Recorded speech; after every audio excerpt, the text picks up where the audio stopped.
Welcome to Challenge the Road and the Z4. Let's go for a drive. And as normal, we have a cat here. Another cat in the drive.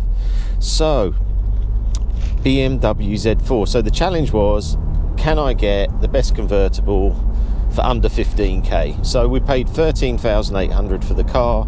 Had to spend a little bit on the front. There's a little bit of bodywork to tidy up, but this is the car. So it's a 2-litre twin turbo, 184 horsepower BMW Z4 with 29,000 miles. So very good value. It's an S-Drive M Sport.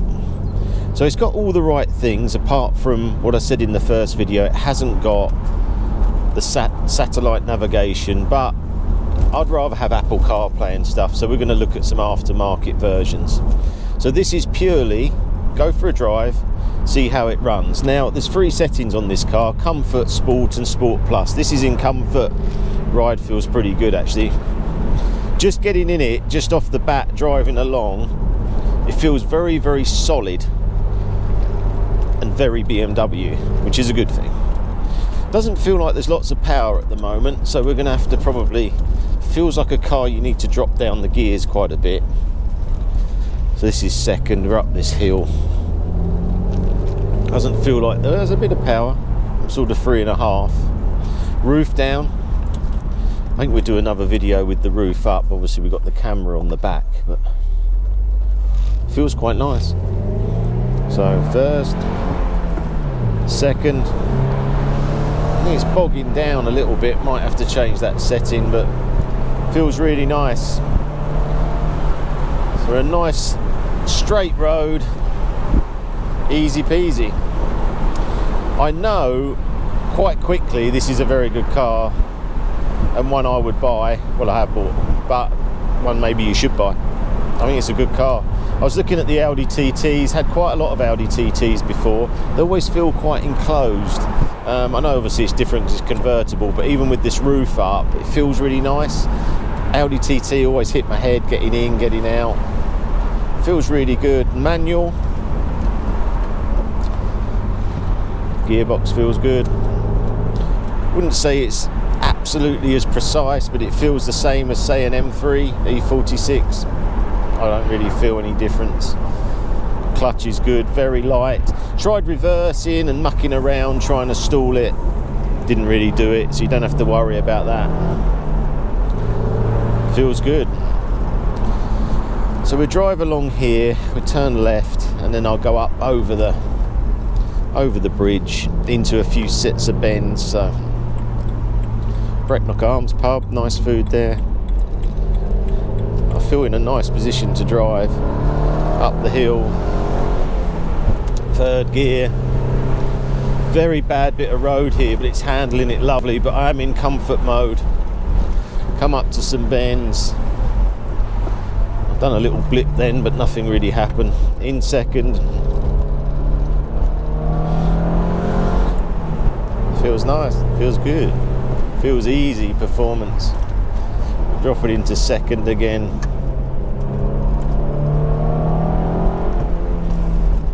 Feels pretty cool actually. Whoa, you were motoring. Impressions are very good. So let's have a look at the cabin while we're in here. Heated seats, they are warm and nice. That's on maximum setting at the moment because Jess said go out with the roof down. Thanks Jess, 1 degree. Very good.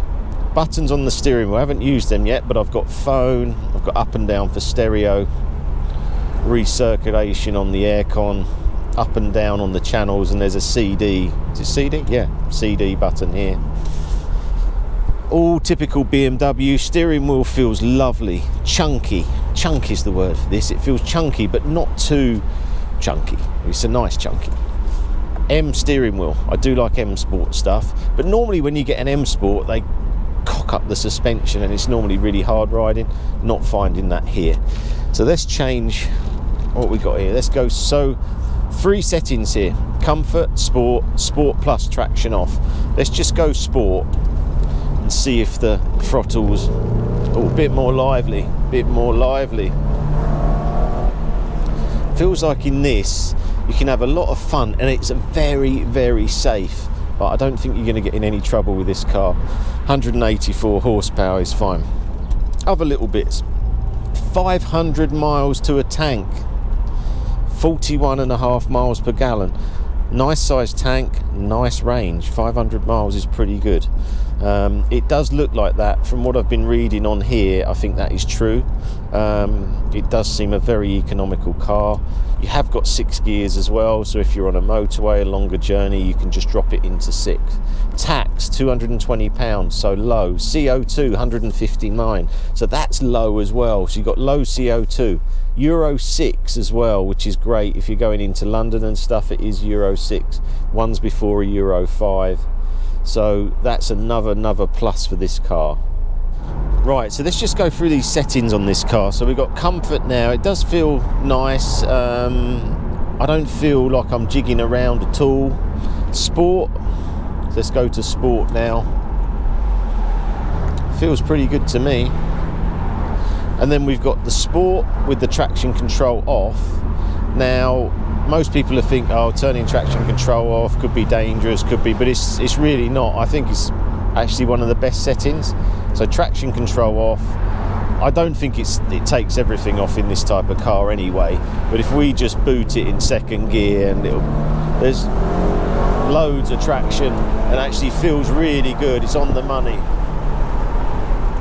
And we go down back through the gears, hard on the brakes. It's a really good car, this. Really good car. I like it, and I think it was a good decision against the TT, although, you know me, I'll probably end up with both, because the design of the TT is lovely as well. I had a TTS once, really like that. Someone's going through puddles, and I am sort of, no, I'm not getting that wet, but the window screen is still wet. Second, it's revving, 6,500. So it's got quite a nice rev range for a turbo engine car. What's going through my mind is, does this car need this ECU upgrade? Does it? Only if you're really into your performance. I might just do it anyway, just to see, but it feels really nice at the moment, really comfortable. I mean, the hardest setting on the suspension on the sport, traction control off. We're just in a little 30 here, we just go right and then we go down the hill, but no, it feels good. One thing I have noticed is when you turn sometimes, the A-pillar's quite big and it is a little bit in your way, but when you've got momentum into turning off, it's absolutely fine, so I don't think it's a major problem. Right, this is the bumpiest road in the world, that's why I like to test it here. Still feels pretty good. It's pretty good. So let's go right here. Quite a lot of traffic today. Braking again. Across this junction. We go down this hill and we've got a bit of faster road down here. We're still in a 30 here. So 30 mile an hour, it feels really good. I'm going to knock it back to comfort. Very happy. These buttons here as well, they feel lovely. I know I said that in the first video, but they make it feel expensive. A lot of cars more expensive than this, the buttons are crap, but this is really good. Really good. Manual gearbox, I don't know, just change for the fun of it. Don't need to change gear, but I change gear anyway, because it feels really nice. Might even just go like 5th, 4th, 3rd, boom. Easy as that. So right, we've got national speed limit. Let's go second gear. We'll go all off and let's go. Nice sound. Sounds good. Sounds very good. Whoa. I love how that compliance in the suspension. Those Michelins have really helped. When I had those rubbish run flats, it didn't feel great at all, but I can feel these Michelins on the front. And if I got them on the back as well, I think that would be awesome. It's slowing up a bit now, so let's head on a bit further and I'll catch up with you again in a minute.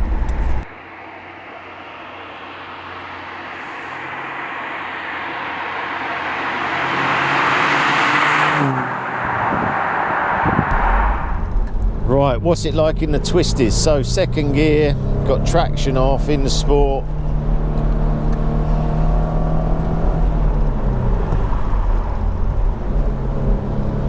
over this little brow. Feels really nice actually. It's a really good car this. We drop it into second, through the bridge, out. No traction issues at all. Drives really nice. So I think it's a really good buy. I'm trying to, you tell me, you find a better car for me under 15 grand. You probably go Mazda MX-5 or whatever, but BMW quality. So the only one is the Audi. That's the only one.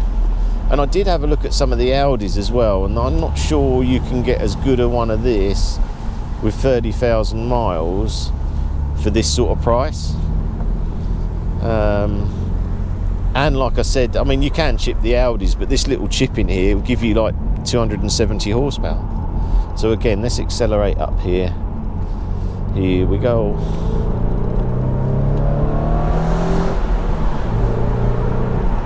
Feels great, really feels good. The steering's nicely weighted, gearbox is nice.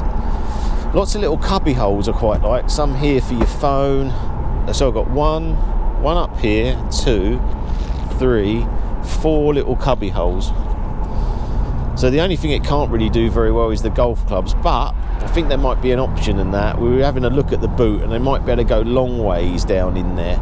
So let's get a bit of a conclusion on it. I think it's brilliant. And I've actually driven with the roof up. Now we can't do that because of the camera, but with the roof up, it feels totally like a coupe. So I think it's brilliant. And if you bought this, you lose no money. Your money is just in having the car. You can go and get an electric car and lose half the value, whatever. You get this car. I think if I was 25 and single now, I'd have one of these. And I'd have a lot of fun. And this is in the winter, like 1 degree. Imagine in the summer with your favourite song on, cruising around. I think you'd have a lot of fun. Well, that's the first drive. I hope you've enjoyed that. Obviously, I'm going to carry on with this car for the whole year, so then maybe sell it and go to the TT, I don't know. But at the moment, I really like it and don't overly like selling cars. That's a really bad bump and that was fine. So I'm going to go back now. We'll do another video on this, like a real world review, because I'm going to find everything on this car in the next few months. But I hope you enjoyed that. I hope it might lead to you buying a Z4. I think they're a brilliant car. Please like and subscribe to our channel. We'll have more content on this and other cars soon. And I'll see you soon.